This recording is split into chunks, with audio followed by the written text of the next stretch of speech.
Welcome to Growth Island, your go-to podcast on how to be the best version of yourself. Now, let's join your host, Mess Freeze, as he interviews high performers and experts in nutrition, meditation, exercise, relationships, business, general health, and life's bigger mysteries.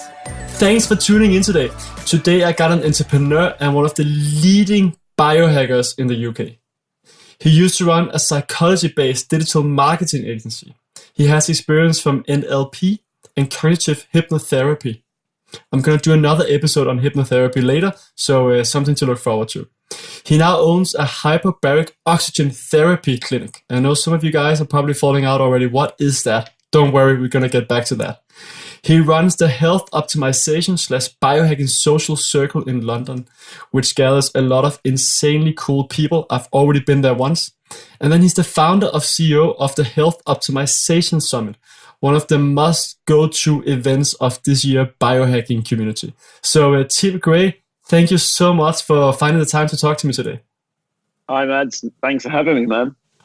So that was quite of a story and a lot of stuff that you've done. Like, where do we start? How did you get into all this stuff?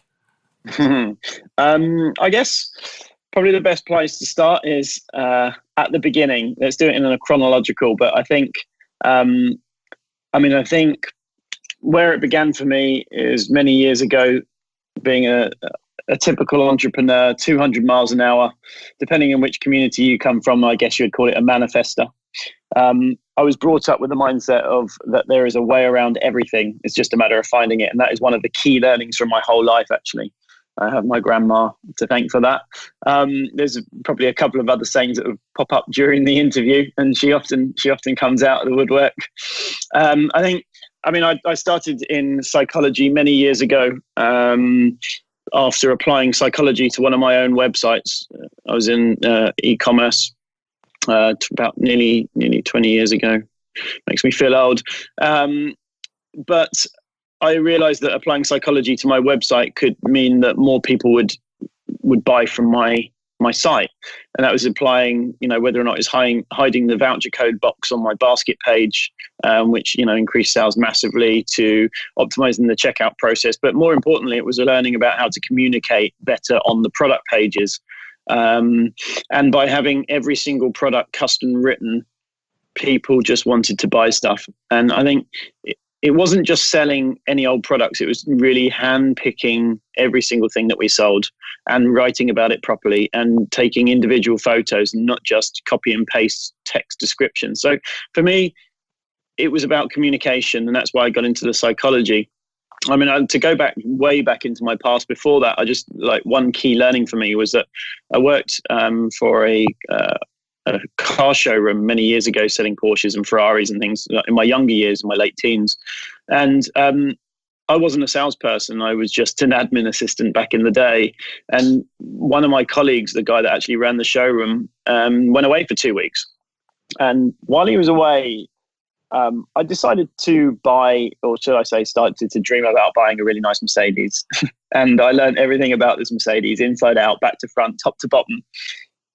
And then when people turned up to buy a car, whether it be a Volvo or a Saab or whatever, they spoke to me, they seemed to start buying Mercedes, which told me that it's about understanding the value within a product and communicating it clearly, which kind of set me up for my whole future. Now, why is this relevant? It's a common theme, just being over miles an hour. It really helped me apply that throughout my whole life, and it was the ongoing theme. So when I sold my e-commerce business back in 2008, I decided to start a digital marketing agency based around psychology, which is all about communication. So that was really my background. I'm going to do a quick skip through my history. I don't want this to all be about me, but I think it's highly relevant for the guys listening to understand, that the mindset of there's a way around everything. It's just a matter of finding it is so critical in everyone's walk of life. I got ill probably about 8 years ago, and I was in and out of the doctors all the time. I was getting kidney stones. I was forming them like crazy. I got really fatigued, really fatigued. Started getting kidney infections, urinary tract infections, even prostate infections, early 30s, which is just unheard of, really. And one day, after going into the doctors every single day for a week, but I had been going in and out for, best part of a year, and going from never going to hospital, doctors, and thinking people that were ill were actually just weak, to actually realizing that there's something wrong. The doctors shrugged his shoulder at me one day and just said, "Tim, I can't tell you, we can't find anything wrong." But there was something wrong. So I started researching. Like what we know as a biohacker these days, really studying everything I could. And big thanks to Dr. McCullough, for this, because he was a big part of my journey early days, and I've got to know him recently, which is amazing. So anyway, I started researching. I spent probably 3 years of researching deep, from mercury chelation to iodine therapy to gut bacteria to methylation and everything in between, from liver flushes to, all of the different detoxes and juice diets, et cetera, and trying to figure this stuff out. But I was getting better, definitely. And one day someone told me about something called Bulletproof coffee. And I thought I'd give it a go because people said it really switches your brain on. And I remember with my girlfriend at the time, we made a Bulletproof coffee. We sat down, we worked from home that day, and 3 or 4 hours later, we popped our head up and realized, wow, we just had a super productive day. Like, wow, this has just been incredible. So I knew there was something in it. I didn't understand about ketogenic diet or anything at those points, but it made me realize that there was another world out there. So I started tearing apart Bulletproof Radio, top to bottom, inside and out, of every single bit of knowledge I could, because I knew this was more niche than, the other things that I'd read about online from the odd person on a forum talking about the sort of things that Dave Asprey would collate into the podcast. And he mentioned hyperbaric oxygen therapy, which takes me on to the next business. And what is that? Yeah, so hyperbaric oxygen therapy is administering oxygen in a posh little chamber, like a diving chamber, and it gives you 99% pure oxygen, an atmospheric pressure of anywhere from up to double, really, the atmospheric pressure that we have here. And what that does is it squeezes more oxygen into you, essentially. It means more oxygen dissolves in your blood, which then floods your body and starts healing it from the inside out if you are deficient in oxygen in some way. Now, obviously, Wim Hof breathing methods and all these different things help you to get more oxygen into you naturally. But if you're living in a city or you're 200 miles an hour and you don't get time to do that, how do you get more oxygen in you if you're not conscious and breathing deeper all day, every day? It's actually very well documented now, and it's growing very quickly in hyperbaric oxygen therapy. And actually, Dom D'Agostino, who's the main researcher behind ketogenic diet, actually uses hyperbaric himself and pairs it up with the ketogenic diet, because the body deals with oxygen completely different when on the ketogenic diet. And that's how Bulletproof coffee, the ketogenic diet, and hyperbaric oxygen pair together. So anyway, so thank you, Dave, for bringing that to my awareness. That was awesome. And there was a clinic outside of London that would take me an hour and a half to get there and an hour and a half to get back, with a taxi from the station, which took me an hour, and it would utilize a whole day of my week. And then I realized, after using it once in this little barn in the middle of nowhere out in Kent, that there was something in this, because I felt amazing. I felt absolutely amazing from doing it. So I then started going twice a week, and that was chewing up 2 days a week. And bearing in mind, even though I was fatigued and I wasn't particularly well at the time, my time was still important. When I was at work, I did my best to push through. This was really significant shift for my health. So I said, I want a clinic in London. It's about over 3 weekends to build this clinic, the business, plan everything out. And I said to the doctor that ran the clinic, Dr. Pender, I want to open one in London. Are you up for it? And he went, Tim, yep, let's do it. He said, I'll do the clinic and operate the chamber. You can do the other bits. So I did. I built it. Anyway, so I wasn't an expert in it other than what I'd researched about it. And I'd probably spent 100 hours or so researching it before getting into it. And so we became the first private clinic in central London for hyperbaric oxygen therapy, which kind of took off quite crazily.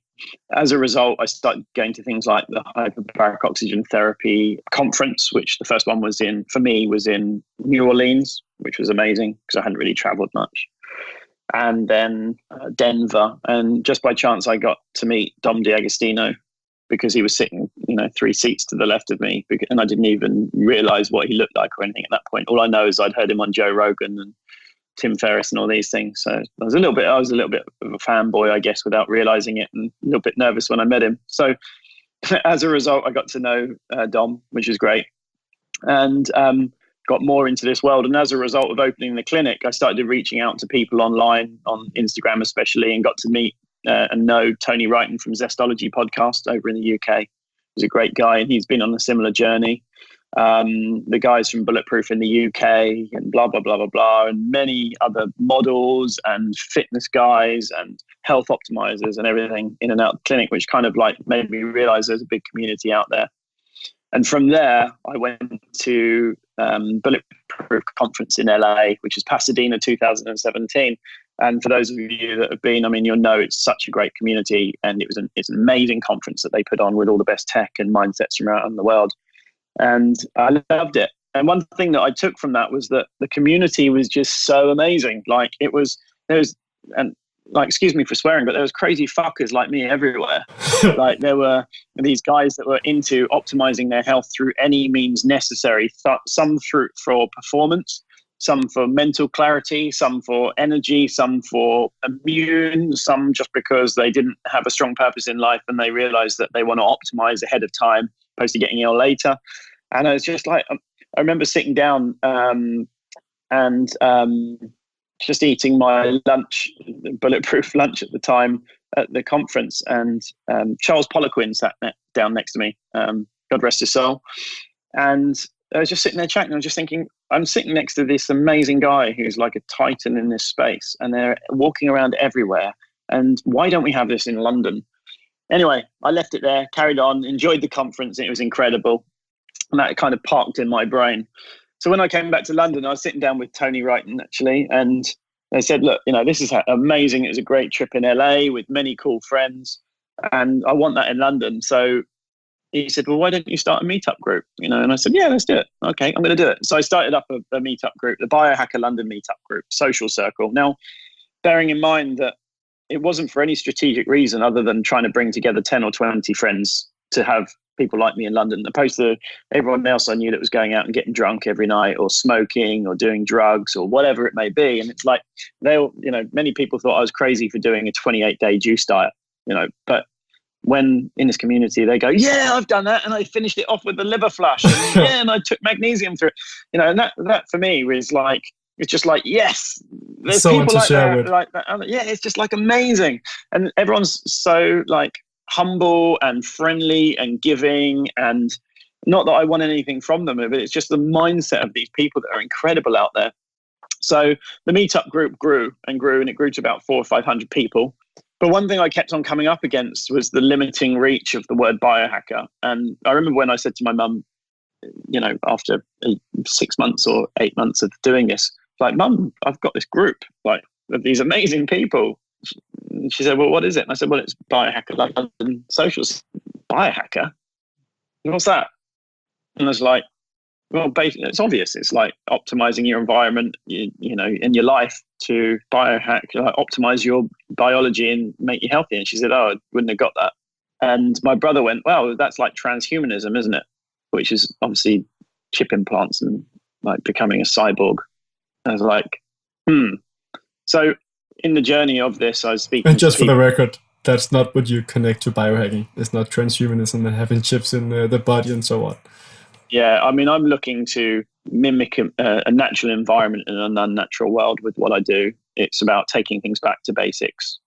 We've advanced. We've got iPhones that we can speak to people around the world, in real time. We can play a game on it. We can do everything we need, but it can also keep us awake because of the blue light. But this is where the benefits and the pros and the cons, outweigh each other or don't. And I think that's one of the core things behind technology for me is reversing or using technology to reverse technology where needed, and opposed to just having more and more stuff put in, like implants and things.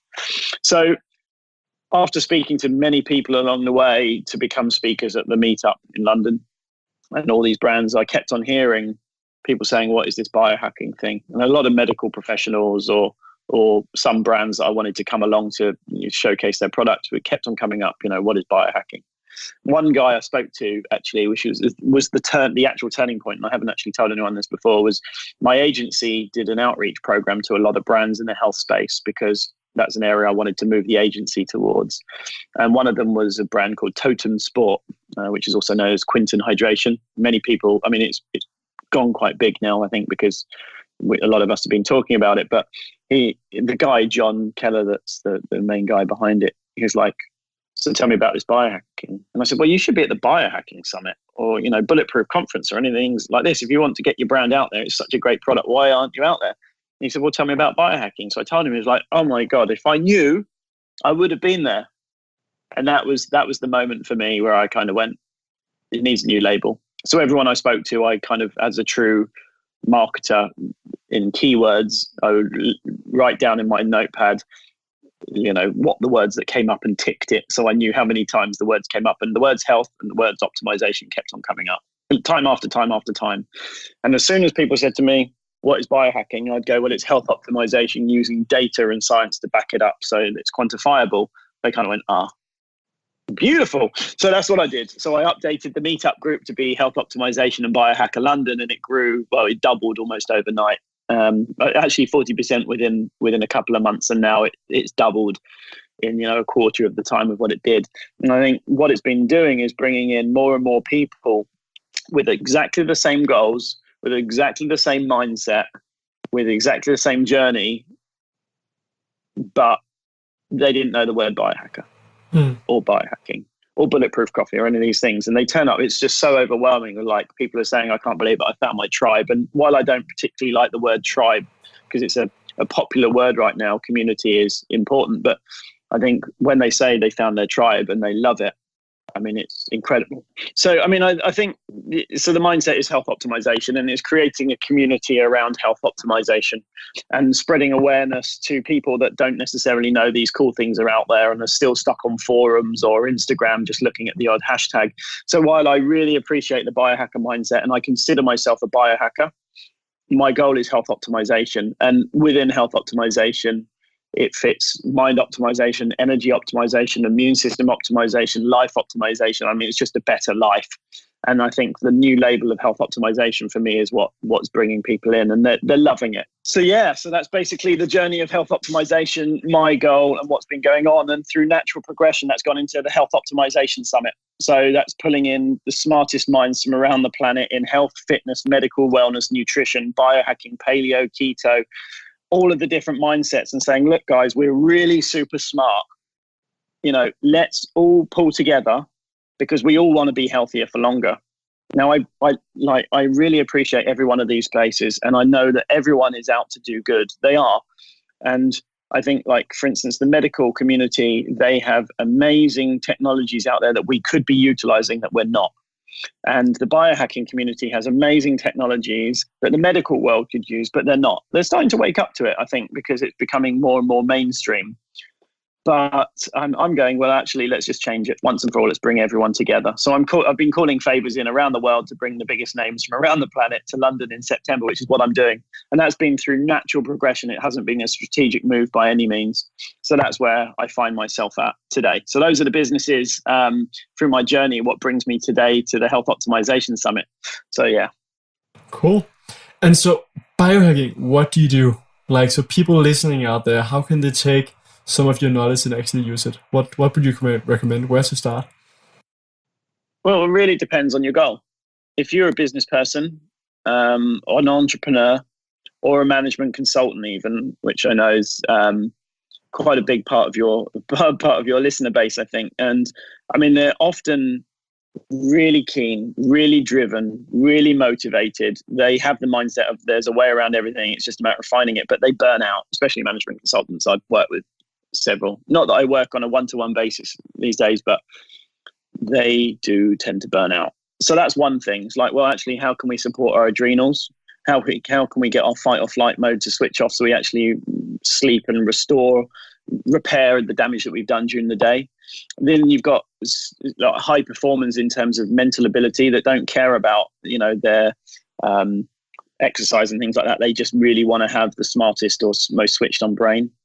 So that's the nootropic side of things. And then you've got people that are sick or or semi-sick, and maybe have health niggles. So really it depends on where you want to start. And I think between those three categories, I would just say like management consultants or business people, entrepreneurs, etc.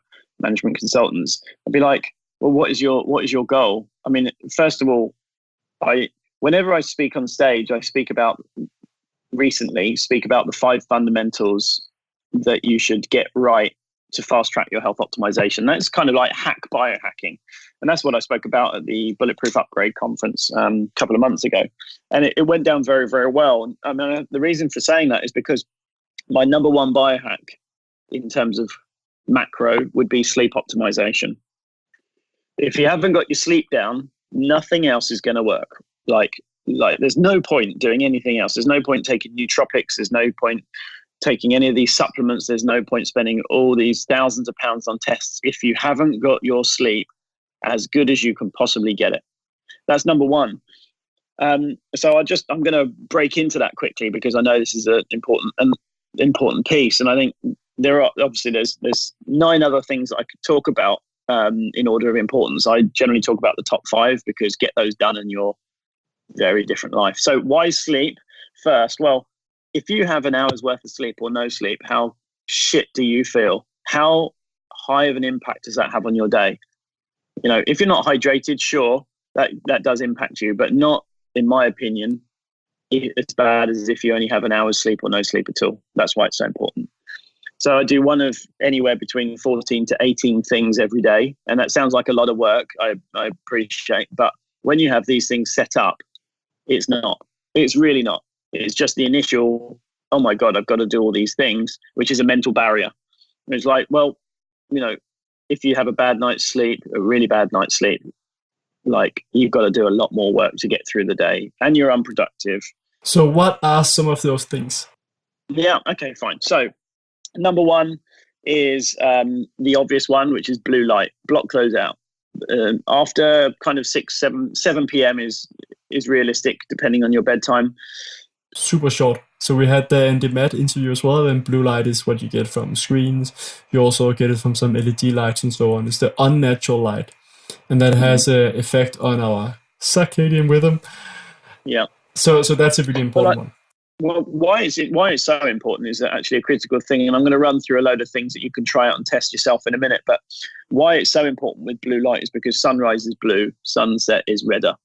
So if you have blue light in the evening, obviously your melatonin production isn't going to be what it is because, like, if you think from an evolutionary standpoint, we're not supposed to have blue light in the evening, and we therefore don't produce melatonin. Therefore, we don't sleep well. But there's people sitting with their phones to their faces before they go to bed.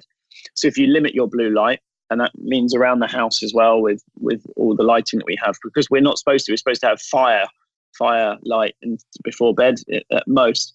So blocking out that really does help melatonin production and help sleep significantly. So there's blocking out blue light, which is a big win. I think, like, you can do all of these things I'm going to go through really subjectively, but I think it starts with the Aura Ring for me. And it sounds like I'm plugging Aura. I'm not. It's just an incredible piece of tech to track your deep sleep, REM sleep, light sleep things, and it's so low maintenance. And it, like, by adding in these things, you can see how high of a score you can get, and then you can check in with yourself in the morning to see how you feel before checking the data. Because again, this is something we spoke about before the podcast, Mads, is like, you know, some people are tracking their sleep but actually getting more stressed from doing it because they're not getting a high enough score.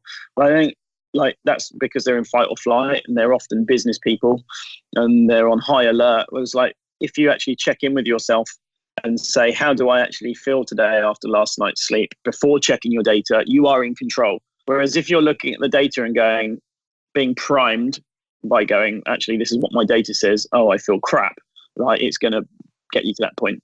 I actually check in the evening instead. Sure, that's another one. I mean, I can't wait that long. I've got to be honest. I'm very curious, and I got to know. I've got to know to see after I've checked in how I feel. Otherwise, if it's not done there and then, you know, it can be delayed and you might forget. So tracking it with the Aura Ring is definitely a must. And I add in, so block blue light. Number one, get some blue blocking glasses. You can get Swannies off of Amazon. Swanwicks, that is, or you can get Raw Optics, who's actually my favorite brand, Matt Maruka, who is a friend of mine. He is a mentee of Jack Cruz and all around this area. So I recommend Ra Optics, and they're probably the most fashionable ones in my opinion. I have a grounding bed sheet, which is connects to the earth part of the plug, which obviously earths you out, which is all to do with getting negative electrons from the earth. I won't go into the whole science of that, but basically it's good for inflammation. It's good to help your body heal. And sunlight and grounding is a whole nother topic.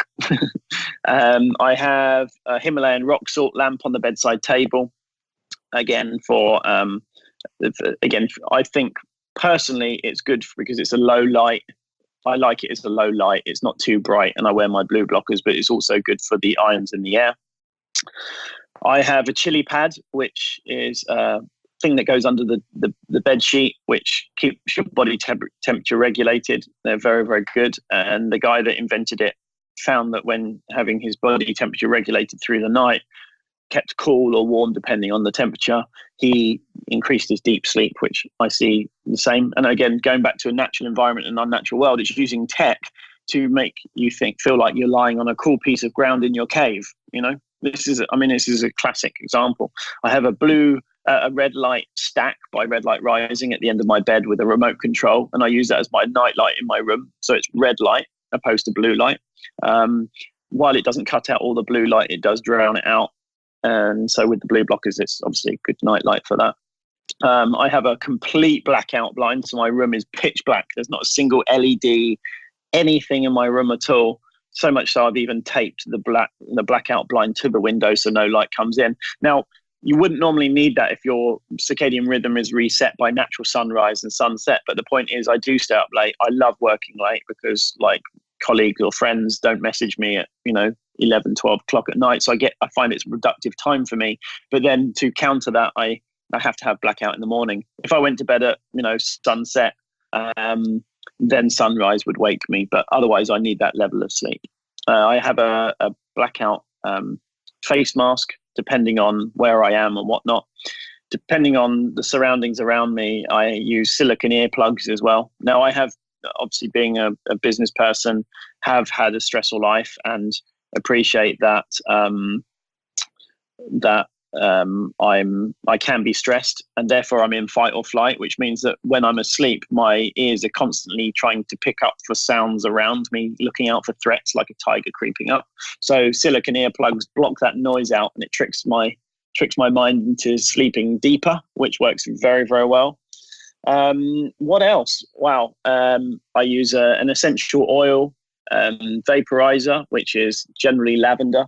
Depending on my goals for the week, I often try in things like ylang ylang or frankincense, or I've recently started using the Young Living oils such as thieves oil as well, which is quite nice, and apparently that's very good for the immune system.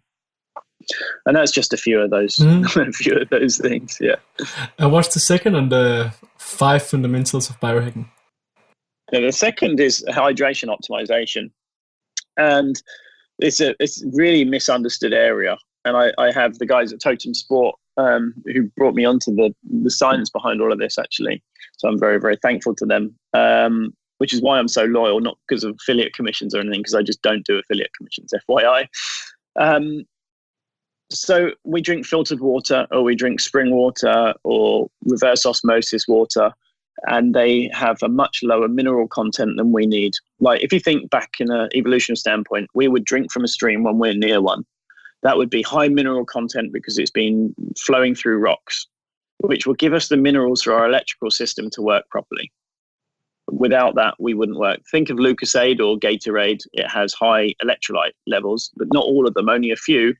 In proper mineral water from seawater, etc., you would have 78 minerals, not 2, not 1, not 3, not 4, 78. So by throwing in one, you throw the balances out of the others potentially.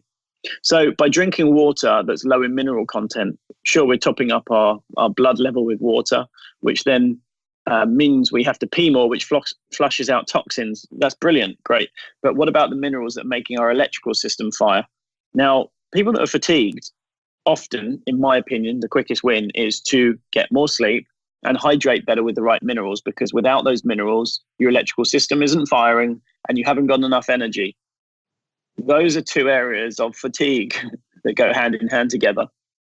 So by adding the right minerals in with your water, not only does it mean you need less water, you're not flushing out more minerals out of your blood by more and more unmineralized water that you're drinking. So ironically, the more water you drink, the more dehydrated you become from the inside out in terms of minerals, because your blood content becomes less and less mineralized. So that's why hydration optimization is number 2. It's just so fundamental. You can get supplements that are minerals. Sure, I like, as I say, Totem Sport or Quinton Hydration or Quicksilver Scientific do a mineralization, because by adding in 1 or 2 of those sachets a day, you're getting the full spectrum of minerals. And I found that I cut my water levels by 50%. And it's known within the water industry that it's about consumption. Sell more bottles of water. Well, that doesn't, well, how are they going to get you to do that? Well, it's not necessarily going to be high mineral content. I like Topo Chico when I'm in America. Topo Chico is my favorite water. Why? Because I believe it is high in mineral content. I seem to need to drink a lot less and I feel a lot better. So that's fundamental number 2. Interesting. So I drink a bunch of water, and I've always been drinking so much water. I've been tested for diabetes, I think twice, because I drink so much water. So that's definitely something I'll have to look into. And I've heard from several people that water is one of the next big things. So I know a scientist who's looking into like how water is so much more important, and it's not getting the focus, but we're just figuring out the power of water. Yeah. I mean, it is. I mean, it's like one of the key things. Oxygen, water, minerals, and sunlight are the fundamentals for our bodies to work. Yeah. So just going back to the water. So like you get, is it powder or what is it? Or is it the water that you put in, or how does it work? Yeah. So basically I buy, I'm not going to say the brand again because I feel like I'm plugging it. I'm not. It's a liquid that comes from seawater via sea plankton, which gives you the full mineral complex. Now, based on evolution, saying that we came from the sea originally, our blood is the level of isotonic. Hypertonic, when you see isotonic drinks, so it's the same mineral same mineral level that we have in our bloods. Hypertonic is double that. So if you want to keep your body with the right mineral levels, you can have isotonic. You can drink that round, every day, whatever. If you want to top yourself up, hypertonic. Now, to go to the quantified part, which is a really important part within this whole piece, is a lot of people say, well, you're a biohacker, so you just take more and more supplements. And yeah, sure, I used to take 30 to 40 supplements a day at one point, until I learned about metabolomic, which is intercellular testing. So it's looking at you on a cellular level and saying, what is in the cell that shouldn't be, and what isn't in the cell that should be. And then let's optimize the right nutrients or supplements to get those cells in the right place and the body can work as it is. That is true quantified health optimization right there. So beforehand, I would take all these different supplements and see how I felt and track it, 35 points every day of how I felt. By really understanding what's happening on a cellular level, you can optimize accordingly. So when I did my most recent intercellular test, I looked and I was low in potassium. I was still slightly higher than I should be in mercury.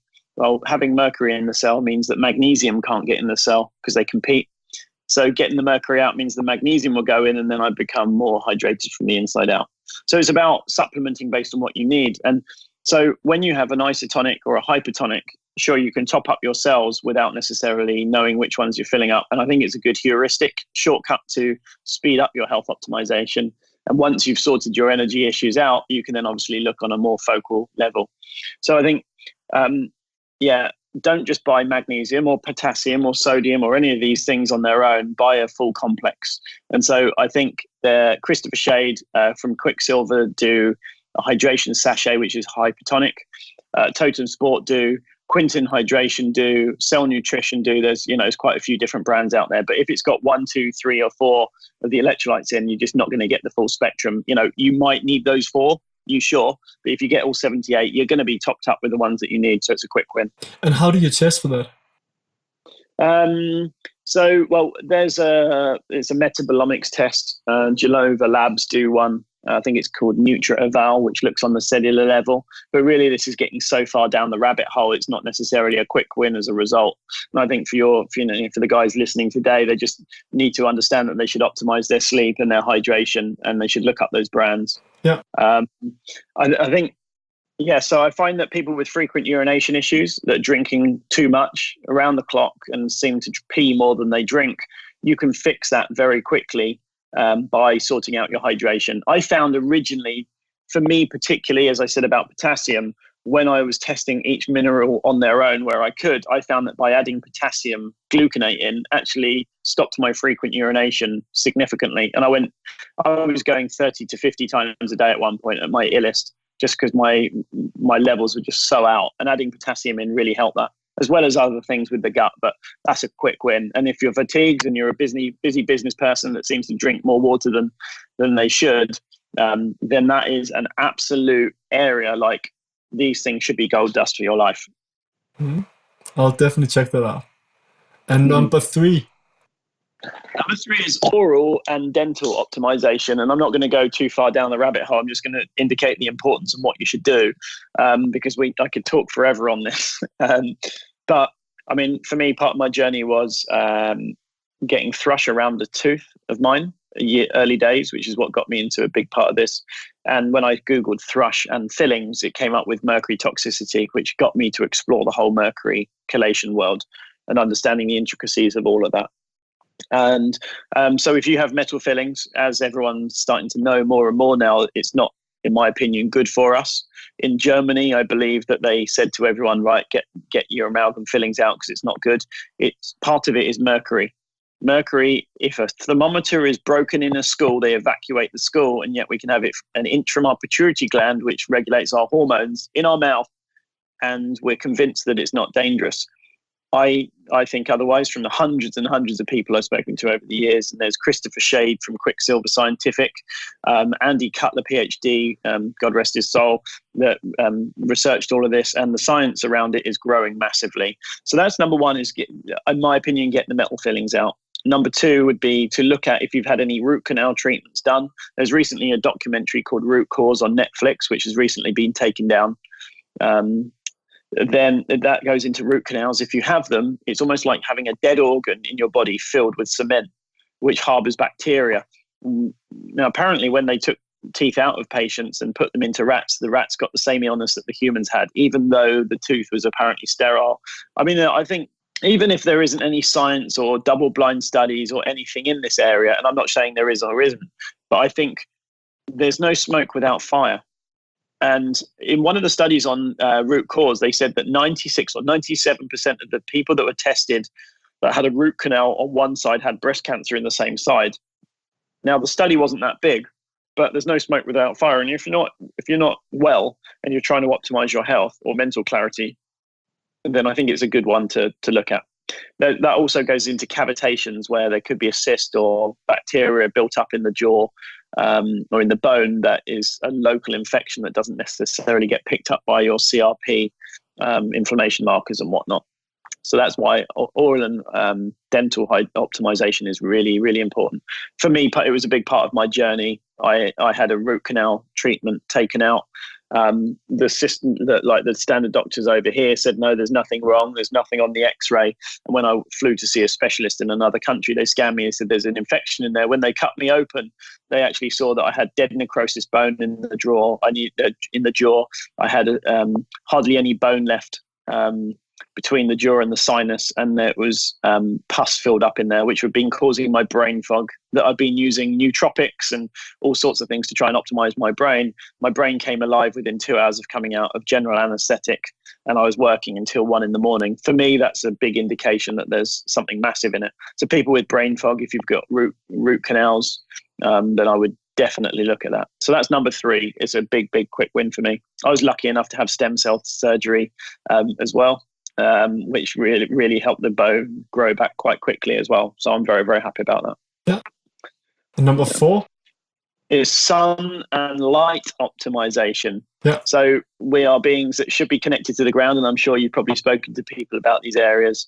But sunlight, we get positive photons from the sun, and which essentially helps recharge our mitochondria by turning our water into fourth phase water, which is perfect for our mitochondria. Now, if you think about it on a simple science or a simple understanding, it's like if you have a plant and it's in its plant pot, what's in the soil?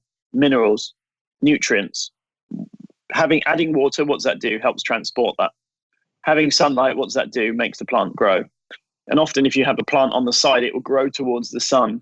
Why? Because it gives it energy and it makes the whole system work. So it's connected with the ground, it's connected with the sun, it's got the right minerals, and it's got water. Those are the building blocks for life. We are exactly the same. There's a book I've been reading called Light and Healing by John Ott recently, which tells you about how he would photograph plants around the clock and give them a flash, every 30 minutes or whatnot, and how the light flash affected their sleep cycles and how they wouldn't grow the same. And under a tarpaulin, they wouldn't grow. And under plastic, they wouldn't grow right. And under glass, they wouldn't grow as high, or the colors wouldn't develop or whatnot. He really did test this. And he's worked with many industries, some of the big ones, showing how light is so important for us. Now, light is one thing. We're covered in clothes. Evolutionary speaking, we weren't supposed to be. So we're not getting sunlight onto our skin like we should. We're not getting into our eyes because we're wearing contact lenses or glasses all day, every day. We're not connecting with the earth, and we get negative electrons from the earth. So when we are walking on the earth, connecting with the ground, we get negative electrons from the earth, positive photons from the sun, and we become a bio circuit board in between the two. Now, with the right minerals, then obviously our body can heal properly. And nutrients, like, as we all know, when you're on holiday and you've been in the sun, you don't get as hungry. Why? Because we're getting, basically, when we connect with the earth and have the sun, our body is scavenging free radicals, antioxidants, as if we were eating food with antioxidants in. So our body starts healing. So we need less food. So therefore, we shouldn't be eating so much. We should be taking it back to nature. So sun and light is really important. And the type of things that I do for that is I use a blue light in the morning, which is a sad light, to mimic sunrise for me. And it sounds like contradictory to say that when I say I block blue light out in the afternoon. Well, one wakes my brain up, and it wakes my brain up, and in the morning it's very, very good for that, for resetting your circadian rhythm. I think that's a really important point, that blue light is not necessarily bad. It's the amount of blue light and it's the time of the day that you get blue light. And that's how you can hack sleep, jet lag as well, by timing the blue light correctly based on the time zone you're going to be in. And so also there's one thing in the book that I mentioned was where people with often hormone problems, I found quite a lot of the time have contact lenses, which actually stops certain light rays getting into the retina, which means that you're not basically it's regulating your hormones. And so if you're cutting out certain wavelengths, you're not producing the right hormones. We do get sunlight on our skin, but you just have to have bright light in your eyes to let you know how receptive they are to it when you're being woken up, for instance. So it's really important, really, really important to optimize your sun and light and grounding at the same time. And I implore anyone to read the book Sun and Light and Healing by John Ott. Yeah. So grounding is basically you have your skin that touches the ground, the water, a tree, or something else, so that you get that connection, for people that haven't heard about before. And there's a good podcast as well with Dasha that people can listen to, where we go a bit deeper into grounding. And there's a lot of references also to the studies saying that this is not a total hoax, that there's actually something about it. And the fifth... We actually had a piece go out in the Times magazine in the UK a few months ago, and Dasha mentioned about grounding and things and the sunlight, and they said, oh, it's crazy, there's nothing in this. Well, I mean, it's just like when you start researching this, you actually see that there is a lot around it. There's Dr. Jack Kruse's work, which I think Dasha mentioned as well. He's a neurosurgeon, very, very smart guy who's done a lot of work behind this. So I would, again, look Dr. Jack Kruse up, so that would give you a bit more information behind it. So, yeah. Great. And the fifth? The fifth one is oxygen and air and breathing optimization. Now, this is one that's very, very popular right now. And it's amazing, like what Wim Hof has done to expand awareness around breathing properly and cold thermogenesis. Well, if you think again, evolutionary speaking, we should not be having hot showers every morning unless we're, even if we're in the tropics. We should be breathing properly with fresh air. We should be using our lung capacity, and we should be showering in a cold pool somewhere, because that's all there is, opposed to hot showers. So I think breathing deep, using your lung capacity, which again, oxygen is absolutely critical to our body working. Just try and go without it for a few minutes and see what you end up like. Breathing properly, being mindful of your breathing and getting your body oxygenated properly is important. Now, the hack, the technology mimicking that is to use hyperbaric oxygen therapy. And that's a quick way around it, definitely. But breathing deeply and being mindful of it, at least for 5 minutes a day, is amazing. I've found great results from doing that. And I know many people that have. So optimizing your oxygen and your breathing is critical. And whether that's because we've got bad posture, whether or not it's because we're living in a smoky city and we don't get enough air, or whether or not we're just not mindful of what we're doing, like, it's a fundamental. It really is a fundamental. And, I'm wondering whether or not it should be number 2 or number 3. But for my personal journey, it's number 5, because I found that it was the icing on the cake. Makes sense. So there's definitely concrete things that people can do out there. And I have a few episodes as well on breathing with both Dan Brule, Martin Arthur, who did a podcast as well, and also got Kiki Bush coming up that's really going to go deep on that. Life is short, we've got to enjoy it. And I think with the 5 fundamentals, before you do the other things, it really will fast track your health, your energy, your mental clarity, give you such a much better, happier mindset. I like community aspect is something I've talked about quite a lot. I found that since expanding my network through doing Biohacker London and Health Optimisation Summit, is that my life has become so much more enriched from having amazing people in my journey. And I think that this is also fundamental. I think life is short. Enjoy it. Play it like it's a game. Enjoy those around you. Learn to do those fundamentals. Get those right, and then start exploring down the rabbit hole, because you can in everything. There's an abundance of information online and on podcasts, and it can be quite overwhelming with how much information that there is. And I think a lot of people are getting stressed about having to worry about that. But sod all of that, push that to one side and just go, what are the fundamentals that are going to optimize my life right now to make it a better experience, and I'm less stressed, more relaxed and happier? I think that's such an important point, as we talked about. Like, many people get very stressed about learning that so many things is wrong in this unnatural world.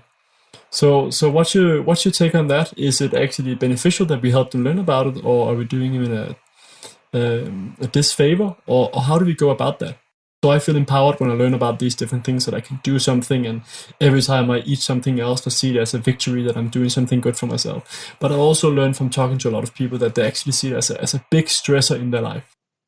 Well, it depends. I think people, as they go through this journey, become more and more relaxed if they're in the mindset to get relaxed. But if they're in a stressed, heightened state, then they're all, what's the saying? My mentor, from Cognitive Hypnotherapy, Trevor Sylvester, who's an amazing guy. You should look him up.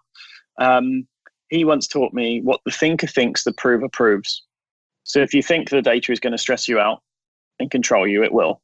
And if you think it's not, it won't. And I think for me, as I say, I check in with myself before checking the data. So I am in control, not the other way around. If you're in stress, everything's going to stress you out if you're looking for stress. The world is a reflection of ourselves, and everything we see around us confirms our own bias. If we think someone's out to do bad, they're out to do bad. If we think someone's out to do good, they're out to do good. If you think data is going to stress you out and just give you something else to think about, surrender, let go, understand that we have one chance on this planet, one chance to enjoy it. We have all this information out there and all these cool people that can help us on our journey. But if you're going to be stressed about it, you have to just check in with yourself and go, do I need to make a change? And ayahuasca is growing massively right now. Why? Not just because it's a trendy thing to do. It's because people are having awakenings. And a word about ayahuasca. Sorry? And a word about what it is. The ayahuasca is a ceremonial thing that's done from Peru. I believe it stems from Peru. Yes. I think it is a cactus. that it gives you a psychedelic effect, but also a mind-opening effect. Now, it's one of the harder ones out there, definitely, but it's become very, very popular. More and more so, the more people like us talk about it. But the point is it's mind-opening. People realize that they're in the matrix, that it grabs all of this data, like, for instance, all the day-to-day, oh, I've got to call this person back, I've got to do this, I've got to be here for there, I've got to blah, blah, blah, blah, blah, blah. It gets rid of all of that for a moment and lets you group it and look at the meaning of stuff. And I think that it's making people wake up and realize that life is too short to be focused on all these details. While they're still important, don't get me wrong, it's about understanding that we're on this journey to enjoy it and not be caught up in the rat race forever. And I think letting go and surrendering is so important. If you're being stressed out by data, you should stop and go, why? Why aren't I using this for better? Like, what is it telling me about myself that I need to change? They might not be meditating. And I hate to go on about meditating because everyone says how important it is. But after doing it for a certain while, you just stop. You can observe the world in slow motion. Again, like Neo in the Matrix, he's seeing the fists coming towards his face and he can see it in real time slowly and he can dodge them. That is what meditation does for a lot of people. It means that you can stop and observe and be mindful of the world around you and going, hang on a minute, this hamster wheel that I'm running around in circles every day and getting caught up in this thing and getting stressed, stop it. It makes you stop and realize that life is too short. Stress why, and they need to change something. And it's not just changing one bit here or there. It's about really stopping and checking in with themselves. Sleep is a good place because the brain works a lot better for it, but it's bigger than that. Definitely agree. Tim, I have a lot of other questions that I would love to run through you. Also for my personal journey, I know you've been helping a lot of people around the world with the stuff you're doing, but we're running out. So I really appreciate the different advice. I really appreciate talking to you again. And thank you. Is there any last thing that you want to say before we cut off? Otherwise, I think we ended on a good note. This is the Biohacker Summit. When is it again? So it's the Health Optimisation Summit is the one I'm working on in London for September 14th and 15th, 2019. We've got Dave Asprey on board. We've got Dr. Christopher Shade. We've got John Gray from Men Are From Mars, Women From Venus about hormone optimization. We've got Dr. Scott Scher about metabolomics. I mean, you can see a pattern here. Like all the guys I consider to be titans that need bringing together are coming to London. The website is summit.healthoptimisation.com, and it's optimization with an S, not a Z, because I'm British. I'll put in the show notes as well. Yeah, excellent. Thank you. I mean, I'm really trying to bring unity to this space and bringing everyone from all these mindsets together. The Biohacker Summit is actually in October or November, I believe, in Helsinki, who are their colleagues of mine. They are very, very great biohackers, slightly different goal because they're further down the rabbit hole, but I understand that approach. I implore you to check them out and their biohacking handbook, because a lot of these things that I've talked about today, I believe are in their handbook. So yeah. Yes, it's a great community, moving a lot, and it's wonderful to see your effort as well, how you are bringing amazing people together that are on this goal. And I think, as we talked about as well, it's not about just focus on a single biohack or going too deep. It's about figuring out what is good for you. How do you get yourself in balance if you have an unbalance, or if you want to optimize your performance, and then getting more people aware as you figure out. I think just to round back to everything to close it all off is, from listening to all the detail today, there's a lot of stuff we've covered, and I appreciate it's a long podcast, but the thing that you should take from today is there's 5 areas that you should focus on right now. Forget everything else in the detail and go, these are the areas I need to focus on as a macro. If you want to keep along for the journey, check me out on Instagram. I'm Tim Biohacker. And there's also Health Optimization on Facebook as well. And then I'm happy to chat. And any questions that you have, just drop me a line. I'm always here. I'm happy to help. Perfect. I'll make sure to add that in the show notes as well. Tim, thank you so much. Really been a pleasure to have you on. And everyone listening, I'll make sure the stuff is in the show notes so you can reach out to Tim as well if you got any questions, and that you can find the summit or just follow Tim's journey. I know it's definitely interesting to follow on Instagram. So a lot of stuff happening. Thank you so much, Tim. Thanks, Mads. You're a legend, mate. Thank you. Thanks for listening to this episode of Growth Island. Be sure to subscribe for more episodes on how to be the best version of yourself. And if you found this show helpful, then please leave us a review so more people will learn about the podcast, or share it with a friend who can benefit from it too. Thank you again and have a wonderful day.